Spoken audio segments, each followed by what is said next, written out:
안녕하십니까. 오병이어 교회 윤성훈 전사입니다. 오늘은 계시록 15장 해설에 대해 말씀드리겠습니다. 복음성가 7장 부르겠습니다. 계시록을 연구하는 성도들이여, 계시록의 10대 제목 알아봅시다. 1장에는 서론 말씀 주님의 연사, 2, 3장은 일곱통의 주님의 편지, 4장에는 전성낙원 본부를 보고 5장부터 8장 6장 알아보면은 주님께서 심판하실 7년대 환란 준비사항 보충 계시 기록되었네. 8장에는 7장부터 12장까지 전산연만 사건들과 보충 계시라. 13장으로부터 19장까지 후산연만 사건들과 보충 계시라. 20장 1절부터 10절까지는 전영왕국 대의 말씀 기록되었네. 12절로 15절은 백보자 심판, 각 사람 행한 대로 상급을 받네. 21장 1절부터 시작하여서 22장 5절까지 신천신지라. 20장 6절부터 끝절까지는 마지막 경고 말씀 기록되었네. 제32차 요한계시록 사경의 목차를 보겠습니다. 여러분과 제가 함께 연구할 과목은 계시록 15장입니다. 계시록 15장의 전체 제목은 유리바닷가의 순교자들과 7 대접재앙 준비입니다.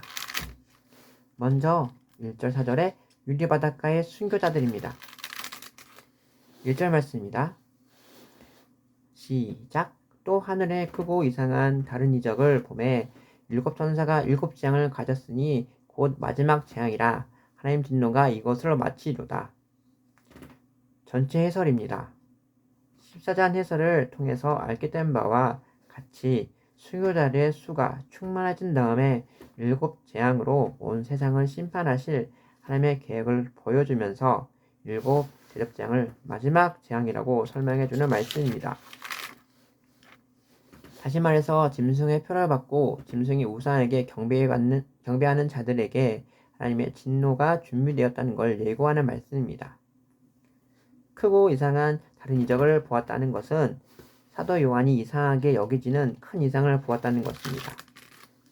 1절 말씀을 정리해보면 우리는 지금까지 1절 말씀 전체 해설과 크고 이상한 다른 이적을 보았다에 대하여 부분적으로 해설해 보았습니다. 2절 말씀입니다. 시작. 또 내가 보니 불이 섞인 유리바와 같은 것이 있고 짐승과 그 우상과 그 이름의 수가 이기고 벗어난 자들이 유리바닷가에 서서 하나님의 검은 걸을 가지고. 전체 해설입니다. 이 말씀은 6장 5절 인을 뗄 때 순교자의 수를 채우시겠다고 약속하신 바와 같이 하나님께서 순교자의 수를 채우셨다는 것을 보여줍니다. 분적 해설입니다. 먼저 불이 섞인 유리바다 같은 것이 있다는 것은 심판하신 시험의 불이 유리바다 즉 천상낙원의 시온산성을 통과하여 대환란을 진행되고 있는 이 세상으로 흘러내리는 것을 하는 걸 보여줍니다. 불이 섞인 유리바다 같은 것이 있다는 것은 다시 말하자면 세상은 후 3년 반 환란 때이므로 하나님께서 보내시는 심판의 물이 계속 흘러내리겠다는 것을 의미합니다. 다니엘 7장 9절부터 10절을 보면 내가 보았는데 왕자가 놓이고 옛적부터 항상 계시니까 좌정하셨는데 그곳은 희가 눈 같고 머리털은 깨끗한 양의 털과 같고 그의 모자는 불꽃이요 그의 바퀴는 붙는 불이며 불이 강처럼 흘러 그 앞에 나오며 그 위에 수종하는 자는 천천히요 그 앞에 시위한 자는 만만이며 심판을 베푸는데 책들이 펴졌다고 했습니다. 그리고 계시록 21장 12절 18절 21절은 보면 영원한 천국의 수도 새 예루살렘 성 유리바다 위에 세워진다고 했습니다. 계시록 21장 11절을 보면 하나님의 영광이 있음에 그 성의 빛이 지극히 귀한 보석 같고 보석과 수정같이 막다라고 했습니다. 그리고 계시록 21장 18절을 보면 그 성곽은 벽옥으로 쌓여있고 성은 정금인데 맑은 유리 같다라고 했습니다. 또한 계시록 21장 21절을 보면 12진주니 문마다 한 진주여 성의 길이 맑은 유리같이 정금이다라고 했습니다. 좀 더 자세히 설명하자면 실은 성의 땅은 이상의 물질적 땅과 다른 것인데 그곳은 투명한 유리같이 보입니다. 그 새 예루살렘에 있는 주택이나 거리, 산천초목 등이 있는데 없는 것처럼 보이기도 하고 없는 것 같아도 모든 것이 보이는 신비로운 세계입니다. 짐승과 그 우상이 이름을 수를 이고 벗어나는 자들은 순교자들입니다. 짐승이란 열불 짐승 즉 적그리스도를 가리켜 말합니다. 그 우상은 적그리스도 우상을 가리켜 말하는데 족불 짐승 즉 큰 거짓 선지자가 만들어서 예루살렘 성전과 온 세상의 수많은 장소에 세워놓고 경비하려 했던 것입니다. 또 그 이름을 수는 계시록 13장 18절 기록한 말씀과 같이 적그리스도와 큰 거짓 선지자가 온 세상을 통치하기 위해 분봉할 권세와 선지자들 직분을 주어 파송한 666명의 짐승들을 가리켜 말합니다. 계시록 13장 18절을 보면 지혜가 여기 있으니 총명한 자는 그 짐승의 수를 세어보라. 그 수는 사람의 수니 666이라고 했습니다. 이고 벗었다는 것은 순교자들이 적그리스도와 족불 짐승과 666명의 거선들이 미혹하고 박해할 때 순교함으로써 승리했다는 뜻입니다. 마지막으로 유리바닷가에 서서 하나님의 검은고를 가지고 하는 말씀은 땅의 대환란의 마지막 재앙 끝 7 대접 재앙이 시작되기 직전에 순교를 당한 모든 성도들의 영혼은 유리바다 즉 천상낙원의 시온산의 변두리에 들어가 있으며 승리와 구원에 대한 노래를 악기를 가지고 부르게 된다는 것입니다. 2절 말씀을 정리해보면 우리는 지금까지 2절 말씀의 전체 해설과 불이 섞인 유리바다 같은 것이 있다. 짐승과 그의 우상과 그 이름의 수를 이기도 벗어난 자들 이기고 벗어났다. 유리바다가에 서서 하나님의 검은고를 가지고 대하여 부분적으로 해설해 보았습니다. 3절 4절 말씀입니다. 시작. 하나님의 종 모세 노래 어린 양의 노래를 불러 가로되 주 하나님 곧 전능하신 이여 하신 일이 크고 기이하시도다. 만국의 왕이시니 주의 길이 의롭고 참되시도다. 3절 주여 누가 주의 이름을 두려워하지 아니하며 영업게 하지 아니하리까 오직 주만 거룩하시나이다. 주의 의로운 일이 나타났음에 만국이 와서 주께 경배하리라 하더라. 먼저 모세 노래를 부르는 것은 후 3년 반 즉 광야연단을 통과하면서 우상숭배에 빠지지 않았음을 물론 10계명을 거역하지 않고 승리하게 되었다는 걸 찬양하는 것입니다. 어린 양의 노래는 예수님을 통해서 속죄 은총을 받고 빛과 생명에 거듭나게 된 것을 찬양하는 것입니다. 마지막 순교자들의 부른 노래는 전능하신 하나님과 의롭고 영화롭고 거룩하신 주님을 만국 백성이 경배해야 할 것이라는 내용입니다. 3절 4절 말씀을 정리해보면 우리는 지금까지 모세의 노래, 어린 양의 노래, 순교자의 부른 노래에 대하여 부분적으로 해설해 보았습니다.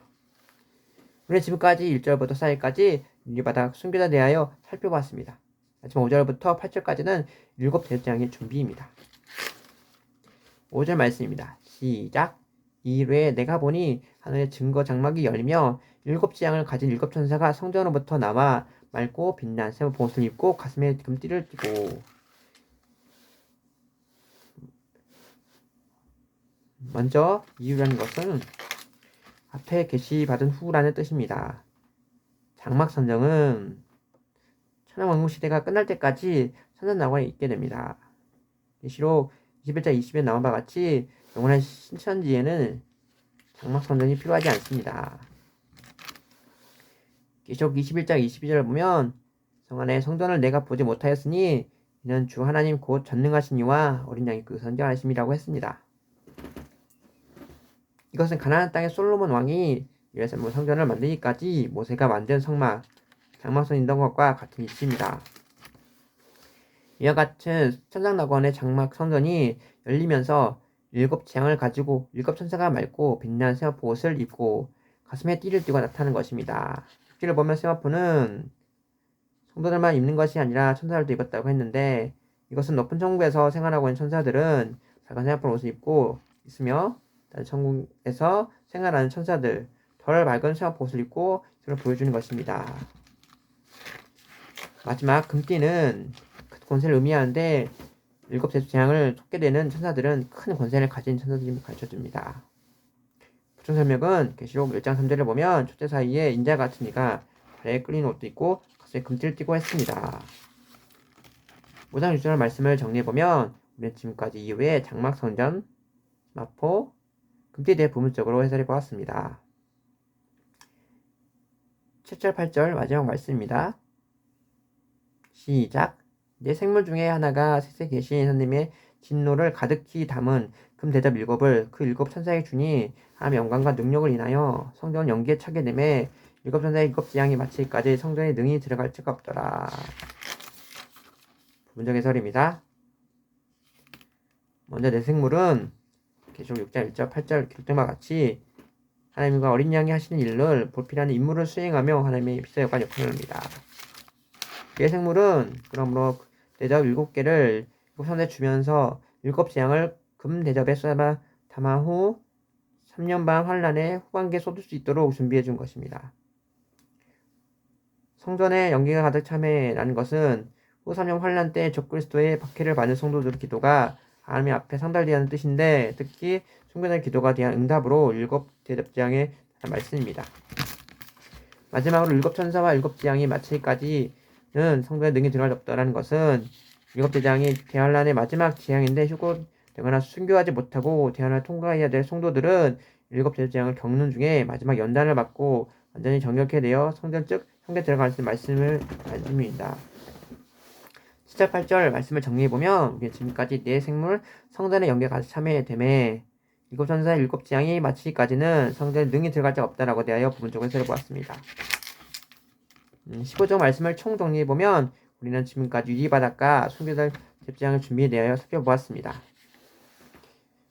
봉송각 99장 하시고 마치겠습니다. 주님 뜻대로 살기로 했네. 주님 뜻대로 살기로 했네. 주님 뜻대로 살기로 했네. 밝은 빛 따라 살겠네.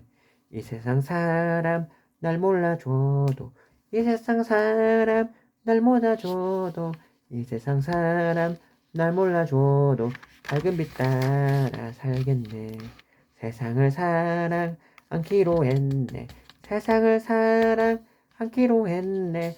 세상을 사랑 않기로 했네. 밝은 빛 따라 살겠네. 명예를 사랑 않기로 했네. 명예를 사랑 않기로 했네. 명예를 사랑 않기로 했네. 밝은 빛 따라 살겠네. 물질을 사랑 않기로 했네. 물질을 사랑 않기로 했네. 물질을 사랑 않기로 했네. 밝은 빛 따라 살겠네. 쾌락을 사랑 않기로 했네. 쾌락을 사랑 않기로 했네. 쾌락을 사랑 않기로 했네. 밝은 빛 따라 살겠네. 언제나 기도하기로 했네. 언제나 기도하기로 했네. 언제나 기도하기로 했네. 밝은 빛 따라 살겠네. 철저한 회개하기로 했네. 철저한 회개하기로 했네. 철저한 회개하기로 했네. 밝은 빛 따라 살겠네.